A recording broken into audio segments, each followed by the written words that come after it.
kabarnya ibu-ibu? Alhamdulillah sehat ya. Kenapa kita Papa ngumpulin ibu-ibu sini dengan waktu yang sama, hari yang sama? Karena kita pengen ngebahas tentang materi hipertensi. Sebelumnya, perkenalkan nama saya Wiwin dan samping saya rekan saya yang bernama Sahayu. Itu kontrak waktu dulu ya Bu Ibu. Saya akan menjelaskan materi hipertensi. Waktunya itu 20-30 menit.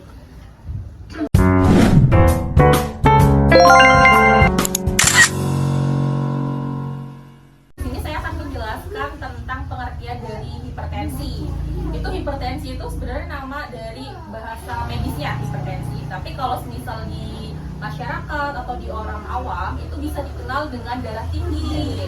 Nah, apa sih itu darah tinggi? Darah tinggi itu jadi ketika tekanan darah, biasanya ibu-ibu kan suka datang ke puskesmas dan ditensi, tekanan darahnya tinggi nih gitu. Itu bisa disebut dengan darah tinggi atau hipertensi. Dan untuk darah tinggi atau hipertensi ini ada step-stepnya atau ada tingkat-tingkatannya. Kalau misal darah tinggi darah yang dibilang tensi normal itu adalah tensi dari 120/80 mmHg. Tapi kalau misal tensinya itu sudah melampaui dari 120 sampai 139/90 sampai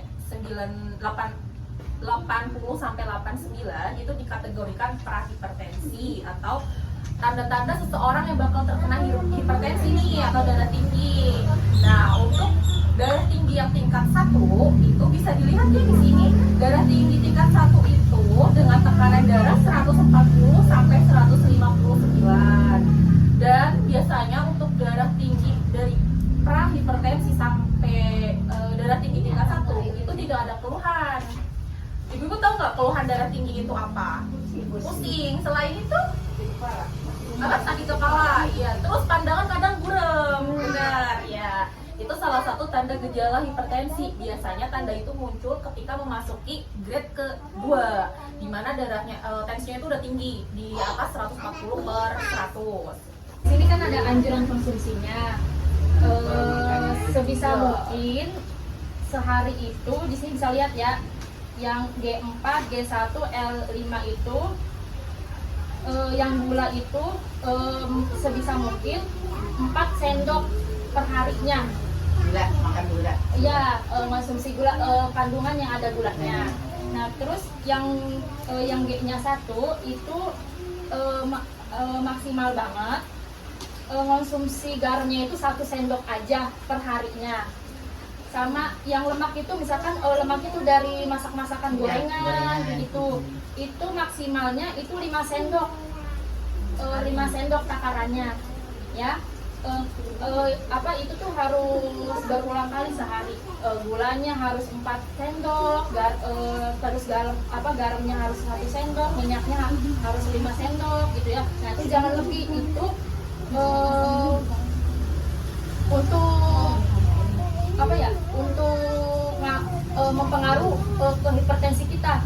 Nanti kalau misalkan lebih dari ini, nah takutnya itu penyebabnya pusing seperti itu. Dan cara pencegahannya juga, nah bisa jalan kaki, olahraga. Ibu pada olahraga nggak nih? Olahraga tuh di Citra. Nah terus yang dietnya juga harus seimbang, kayak misalkan sayurannya gitu, harus ada sayurannya makannya itu, jangan minyaknya aja, jangan digoreng-gorengnya aja gitu kan, harus seimbang juga.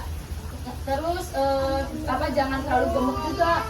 Kalau misalkan udah gemuk gitu takutnya kolesterol, nah pengaruh ke tensi kita juga, itu menyebabkan ke lemak gitu ya.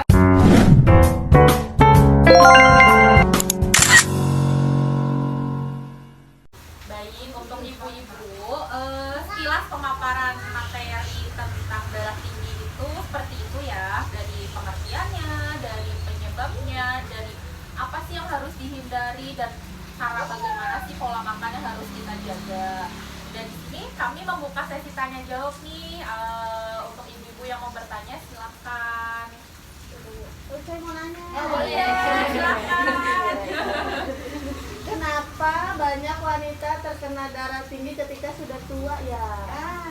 Iya, pertanyaannya bagus ya. Kenapa wanita itu lebih sering terkena darah tinggi ketika sudah tua?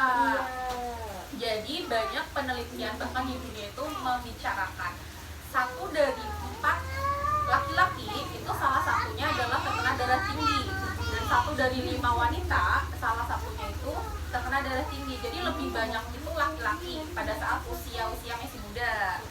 Dan kenapa sih darah tinggi itu menyerang pada wanita di saat dia sudah tua? Ibu tahu menopause? Tahu. Ya, di mana wanita itu sudah tidak terkena menstruasi lagi. Jadi pada saat wanita ini masih dalam masa-masa produktif nih, masa-masa subur, kan dia bisa menstruasi. Di situ itu wanita itu sebenarnya dianugerahi hormon namanya hormon estrogen, itu yang menyebabkan sebelum dia terkena menopause, jadi ada hormon itu yang bisa mempengaruhi tekanan darah ibu gitu. Makanya kebanyakan itu yang datang ke vaskes, layanan kesehatan gitu, rata-rata wanita yang terkena darah tinggi itu di usia-usia yang setelah menopause. Jadi kayak 50 tahun ke atas atau 45 tahun ke atas. Gitu ibu-ibu. Apa sudah jelas? Ya, Iya. Ibu tadi mau bertanya, silakan. Ya, jadi kalau udah menopause udah nggak keluar lagi. Iya. Betul. Saya mau tanya. Boleh. Silakan. Kenapa sih orang selalu kena stroke? Iya. Udah pernah setelah kena darah tinggi terus kena stroke Oh, itu? gitu. Saudara Win, silakan. Papa, jadi kalau misalkan darah tingginya secara konsisten atau terus menerus, misalkan itu tensinya selalu tinggi dengan waktu yang cukup lama, itu akan membuat pembuluh darah kita pecah, yang terutama pada otak. Itu bisa menyebabkan nanti stroke. Kenapa kalau misalkan udah stroke di CT scan? Itu karena kita pengen tahu di mana letak pecahnya pembuluh darah kita di otaknya itu, seperti itu. Sama halnya kayak misalkan jantung, kalau misalkan dipompa terus dengan bersamaan itu pembuluh darahnya pecah, gitu. Nah, bisa menyebabkan serangan jantung, seperti itu. Ya cukup jelas sih Bu, apa belum jelas? Alhamdulillah.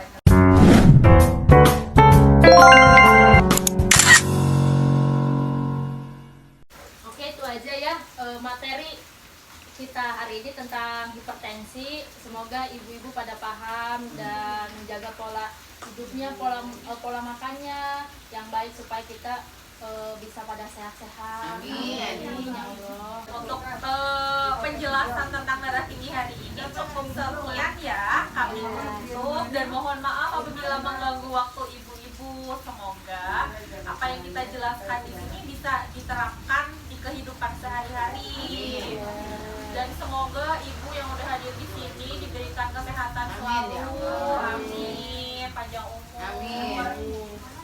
Baik, kami tutup ya Ibu. Mohon maaf apabila ada kata-kata yang tidak berkenan di hati. Assalamualaikum warahmatullahi wabarakatuh.